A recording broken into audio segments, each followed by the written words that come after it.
بالکل. اب مجھے بتائیے نگہت آپ کو کیا لگتا ہے, کیونکہ جی بی کے اندر اگر ہم لٹریسی ریٹ دیکھیں تو وہ 100% ہے, تو یعنی کہ تعلیم کی کمی بھی نہیں ہے اور وزڈم کی, شعور کی کمی بھی نہیں ہے, اس کے باوجود وہاں پر ہم دیکھیں تو مجھے افسوس سے کہنا پڑتا ہے کہ سوسائڈ ریٹ سب سے زیادہ ہے.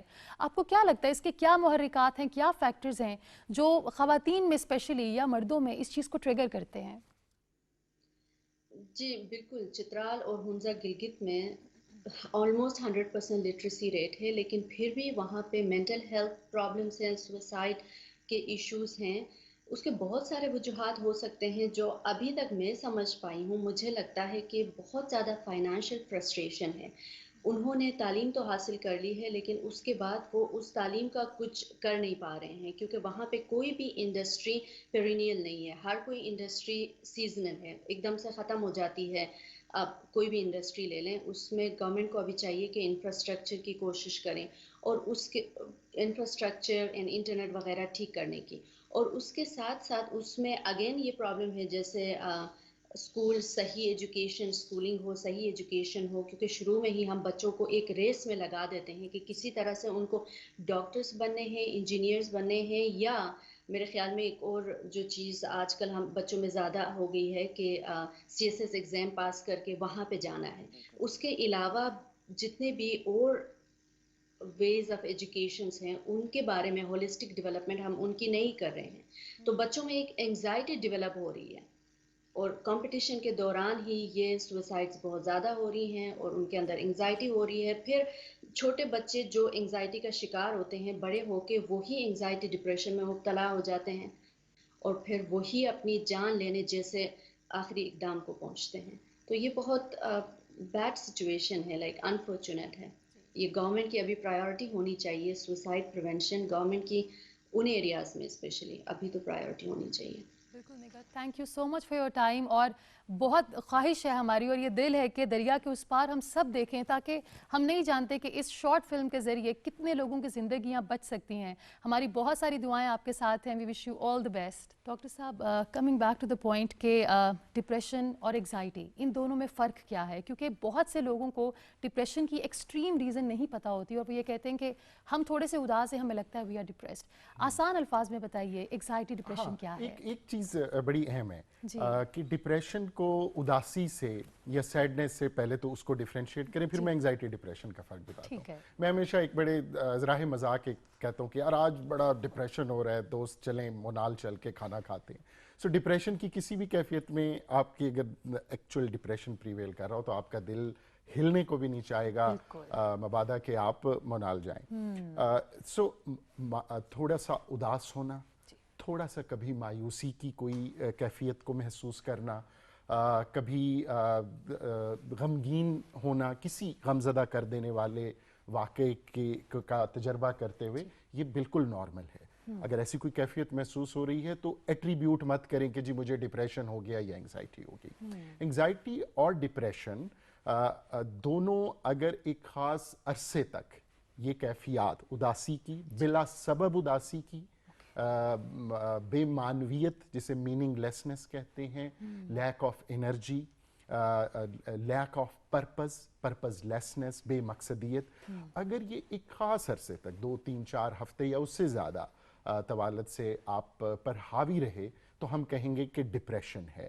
انگزائٹی جو ہے وہ بلا بنیاد تشویش کہلاتی ہے, کہ آپ کو ہر وقت یہ کیفیت رہے کہ کچھ ہو جائے گا, ہر وقت کچھ نہ کچھ ہو رہا ہے, لیکن ہر وقت کچھ ہو جانے کے خوف میں مبتلا اگر آپ ہیں تو وہ انگزائٹی ہے. اچھا, اب یہ ڈپریشن اور انگزائٹی تو دو لفظ ہیں نا, اس کے اندر کوئی 20 اور جو ہے سائیکولوجیکل ڈس آرڈر ہیں جن کی ہم ابھی تفصیل میں نہیں جائیں گے. سو بلا سبب تشویش اور خوف میں مبتلا رہنا, کسی بھی انجانے واقعے کے رونما ہونے کے خوف میں, یہ انگزائٹی کہلائے گی. اور اگر آپ بلا کسی سبب ایک طویل عرصے کے لیے بے مقصدیت, بے معنویت, اداسی کا شکار ہو رہے ہیں تو اس کو ہمیں یہ سادہ ترین الفاظ میں کوشش کر رہا ہوں, اس کو ہم ڈپریشن کہیں گے. صحیح, واو.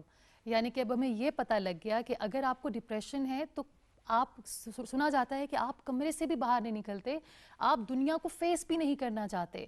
تو ڈپریشن ایک بہت ہی سیریس مسئلہ ہے اور کوشش کیجئے کہ اس کا جب آپ استعمال کریں تو آپ یہ سوچ لیجئے کہ اٹس ناٹ اے جوک، یہ مذاق نہیں ہے کہ ہم بہت ڈاکٹر صاحب نے کہا کہ ہم منال جا رہے ہیں ذرا تھوڑا سا ڈپریشن ہے کم ہو جائے گا، یہ مذاق نہیں۔ لیکن منیبہ میں معذرت چاہتا ہوں، صرف ایک منٹ اور لوں گا۔ ایک اور چیز ہے جسے ہم فنکشنل ڈپریشن کہتے ہیں، یہ بہت اہم بات ہے۔ ضروری نہیں ہے کہ 100 ڈپریشن کے افراد کمرے میں ہی رہیں گے۔ ہمارے پاس کچھ ایسے پیشنٹس ہیں جو اپنی زندگی کے تمام امور بخوبی نبھا رہے ہیں، اور ایسے بھی کیسز ہم نے دیکھے کہ رات کا کھانا دوستوں کے ساتھ کھایا، گپ شپ لگائی، اپنے کمرے میں گئے and the gentleman shot himself dead۔ So functional depression بھی موجود ہے کہ آپ اپنی ڈیوٹیز بھی ڈسچارج کر رہے ہیں، آپ کہہ نہیں پا رہے ہیں لیکن آپ اس ٹرمائل سے گزر رہے ہیں۔ there is a current under water which goes unheeded۔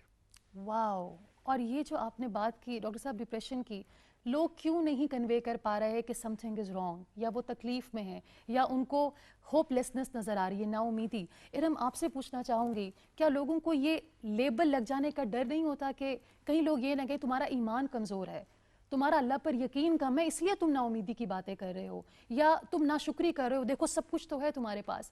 اگر ایک شخص کو وہ تمام نعمتیں نظر نہیں آ رہی تو کیا یہ انڈیکیشن کافی نہیں that some thing is wrong? بالکل منیبہ، اس سے پہلے میں ایڈ کرنا چاہوں گی جو ڈاکٹر صاحب نے کہا کہ جب ڈپریشن ہوتا ہے کہ ماضی کا کوئی ایسے محرکات ہوتے ہیں، کوئی ایسے واقعات ہوتے ہیں کہ وہ ٹریگر کرتے رہتے ہیں اس کی بار بار کہ وہ کیوں ہوا میرے ساتھ، وائی می کا جو بات ہوتی ہے، تو وہ ڈپریشن کو ہم بہت آسان لفظوں میں اگر سمجھانا ہو کہ ماضی کے کچھ ایسے واقعات ہوئے ہوتے ہیں جس سے انسان بہت بری طرح سے متاثر ہوتا ہے، تو وہ ڈپریشن۔ اور انزائٹی ہوتا ہے حال کا سوچ کے، اب کیا ہوگا، کیا میں کر سکوں گا، کہ میں فیل تو نہیں ہو جاؤں گا۔ سو یہ ایک لیمن ٹرم میں نے آپ کو بتا دیا۔ ابھی جو آپ نے پوچھا کہ کیوں نہیں کہ اسٹگماز اٹیچ، لیبلنگ جو ہمارے ساتھ ہو جاتی ہے کہ اسپیشلی بچیوں کے، عورتوں کے معاملے میں کہ جی اگر ہم نے بتا دیا کہ میری بیٹی کو کوئی مینٹل ہیلتھ ایشو ہے یا ڈپریسڈ ہے تو لوگ تو رشتہ نہیں کریں گے، اس کی شادی نہیں ہوگی۔ میلز کا یہ ہے کہ میرے ساتھ کوئی شادی نہیں کرے گا کہ یہ تو سائیکوٹک ہے، یہ تو ڈپریسڈ ہے، مجھے جاب نہیں ملے گی۔ سو وہ جو ٹبو ایک ہو گیا ہے کہ ہش ہش کے اس کے بارے میں بات نہیں کرنی۔ اور پیرنٹس سب سے زیادہ جو ہوتا ہے ایک بچہ قریب اپنے والدین، جب والدین ہی ایکسیپٹ نہیں کرے۔ اب آپ کو پتہ ہے کہ انسیسٹ کتنی کامن ہے کہ آپ کے اپنے فیملی ممبرز ہی ہوتے ہیں۔ میرے پاس کیسز آئے کہ ایک بہن نے اپنی ماں سے کمپلین کیا جو ویڈو تھی کہ میرے بھائی نے میرے ساتھ زیادتی کی ہے، تو ماں نے ایک دم سے اس کو شٹ اپ کال دے دی کہ آج کے بعد یہ تم نے زبان پہ بات ہی نہیں لانی۔ کین یو امیجن کہ اس بچی اور اس پہ کیا قیامت گزری ہے، اور وہ اپنے اندر اس کو رکھ کر کتنا ڈپریسڈ ہو سکتی ہے، کہ وہ جو سیف ہیون ہے، ایک گھر ہے، ایک ماں ہے، ایک بھائی، کہ جو اس کا خونی رشتہ ہے۔